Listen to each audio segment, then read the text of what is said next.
Hello, world. I was going to say Vegas. Hello, world. So, in this week's episode, the major topic is obviously GG releasing the schedule. World Series of Poker.com is hosting an event for gold bracelets that you can only play in Nevada and New Jersey. Now, for the rest of the world, GG Poker is going to be hosting, which is a different platform, and they've created their own schedule. So the schedules are different, the rules are different, everything's different between the two of them. There's not too much that they have in common. So that's what we're going to be discussing, but the end result of either of them is that you end up with a gold bracelet.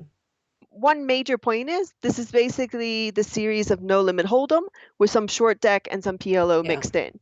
Okay, there's a lot of strange things, in my opinion, happening between what's hosted on WSOP.com and what's hosted on GG Poker. You texted me when the schedule came out. You're like, Americans are going to be pissed.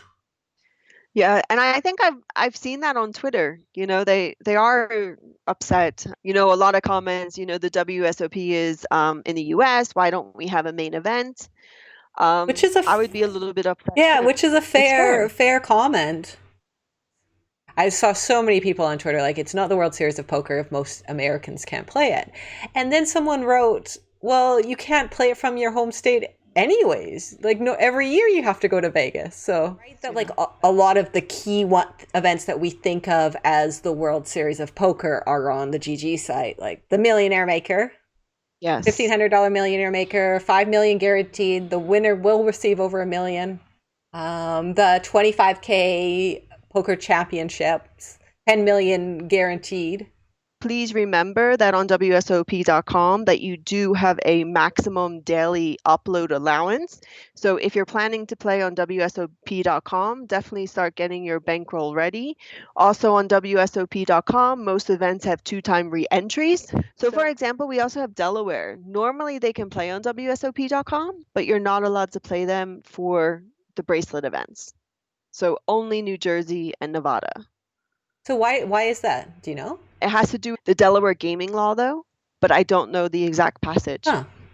For the WSOP, for the eligibility, we already mentioned you either have to be in New Jersey or in Nevada. Right. Now for GG, this is where it's complicated, right? So we do know they've been advertising not available in the USA. But now the question is, can US players play in Mexico? So GG Poker responded to her. You can access GG Poker from another region while outside the US, but this in itself is not sufficient. You must hold a probable fixed address outside the US in order to play at GG Poker. Please note that an Airbnb or hotel address does not constitute a fixed permanent address in these circumstances. Whereas on WSOP.com, you just have to be in the state. It doesn't matter where you live. Yeah, I mean, it seems like it's a two-tier system here. Someone like Daniel, who's a representative for GG, is a Canadian citizen, but doesn't live in Canada. He's allowed to go to play, but as an American that you guys live in the States, you're not allowed to go to play.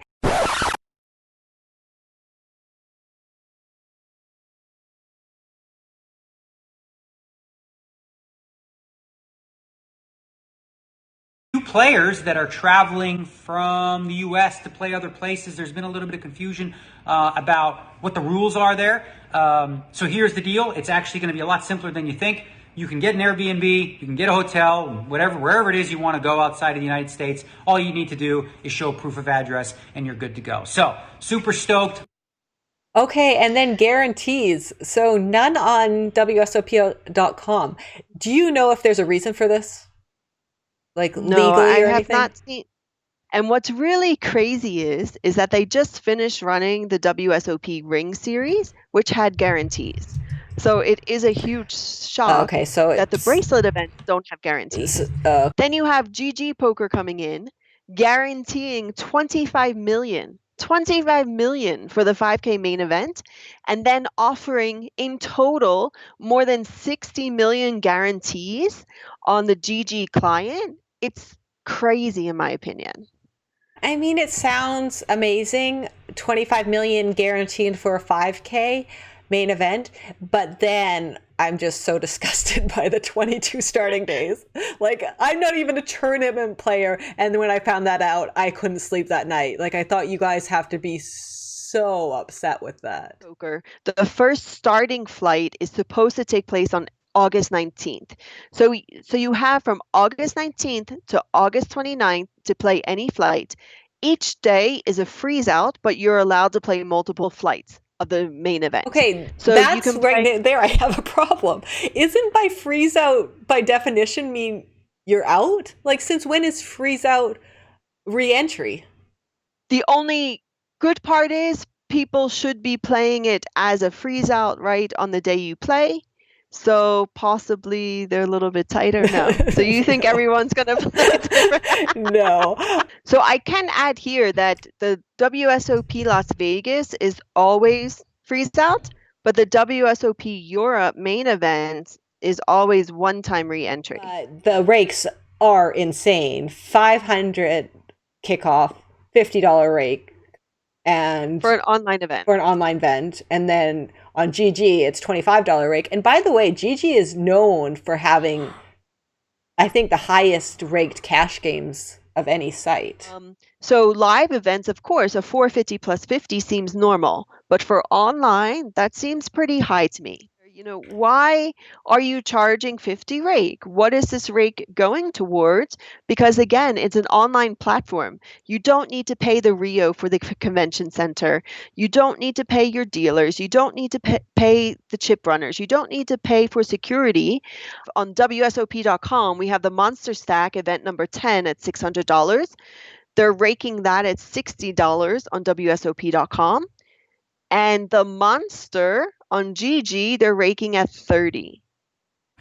Yeah, that's double the rake. Wow.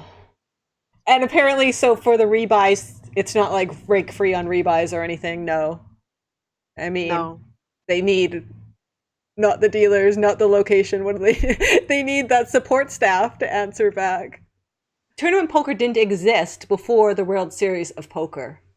So they started the bracelets. They were the first. They invented tournament poker. That's why they matter, but maybe they won't anymore. So what's the positive? Just the guarantees and the fact that you can win a bracelet in your underwear this year? Yeah, that's a positive. And I would also say a positive trying to have some normality in poker. Everyone's missing the WSOP in Vegas. At least we can have the WSOP online. And then we have one other thing about WSOP.com, that the chat is now disabled for everyone. Unfortunately, the chat feature has been removed permanently on WSOP.com. Like, I don't know how much you guys use it in tournaments. Like, maybe it's to avoid people chip chopping, because WSOP is really anti that. Yeah, but you do make a good point that live WSOP does not facilitate chops. So possibly that's also an angle that if you're playing for these large sums of money for the bracelet, if the chat's disabled, then it would stop any side deals from happening. Although we did learn that GG is going to use real names at the final tables, right? But WSOP.com is not. Yeah, and GG, I believe, also allows deal making in the client.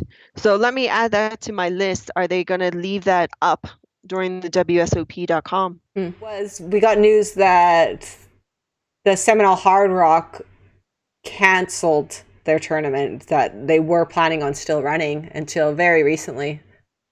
Yeah, so they only made a general announcement on Twitter that the series was canceled, but they still seem to be running daily events, just not the series as planned. We're counting, according to Kev Math and Chad Holloway, we're counting the first series on U.S. soil as the one in Texas. But this one at Hard Rock, I guess it's more official than the club in Texas because, you know, the rules in Texas are a little bit different. So this would have been the first big official event series in Florida, and now that has been canceled. Okay. This is in Maryland. And now they're open to everyone, but when they originally opened last week, it was only for the highest status card holders. I'm actually kind of jealous of this. Like, this might have got me to play live poker just because it really means only the gamblers playing poker. Like, it seems like it would be the best games ever. About a month ago, Cherokee Resort also had a similar opening that they had invitation only and then open to the public. International updates. Maureen's going to tell us what's going on in the rest of the world outside of Vegas. It's like, apparently there's poker that goes on outside of Vegas. Exactly. Sorry, and that kind of rubs me sometimes because everyone always thinks USA and poker, and they also sometimes forget Canada. I'm like, hello guys, there's like a whole world out there that also does poker. Don't forget about us. So Gigi Fab, so she's associated with the Australian Poker Tour, and they actually just announced this that they're going to restart. Their aim is for the Gold Coast. In Australia, Victoria area is a high risk area, and Victoria is where the Aussie Millions Crown Casino is located. So nothing happening in the Victoria region, but they're hoping with the lower cases in other parts of Australia that this Gold Coast tournament can proceed. You guys know that I've already booked my flight to Aussie Millions, and it's my favorite tournament series of the year. For the Aussie Million, they have a satellite model for their main event. So with everything being closed, Crown being closed, at the moment, there are no feeders and no tickets won so far for the Aussie Millions. Couple that with the current travel restrictions for foreigners into Australia, you're looking at a totally different setup and model for the Aussie Millions. So that makes sense why then it doesn't look very good for a 2021 Aussie Millions. So I put Sochi there. So the EPT dates are set in October. But on July 1st, the EU will announce their new travel restrictions and travel relaxations, and apparently Russia, USA, and Brazil are on the no-go list. Will EPT still go forward in October? With the status of everything in the world, should we be still trying to get these GPI points? Are there going to be awards? If you do get an award this year for GPI rankings, are we going to have like the big asterisk that, okay, yes, you were player of the year, but in the year of Corona? Oh, the year of Corona, that stupid asterisk. Maybe we turn it from an asterisk to a C. Was... Yeah, so I feel like we're a broken record, but with so few venues offering tournament poker at the moment, that's why we always have to mention Kings. So again, this weekend, they broke more records. They were actually celebrating their 17th anniversary and had a €170 buy-in event with over 1,200 runners. And they've been open for a while now, and we haven't heard about any new outbreaks or anything from them. Correct. No word of any outbreaks, and knock on wood, hopefully it stays like that. Yeah, of course. Please leave a comment, check us out, click the subscribe button. Yeah, we'll be back next week. You know where to find us on Twitter at Jill Epp and at MJ Bloch. LOECH. Exactly. Twitch chat made me do it!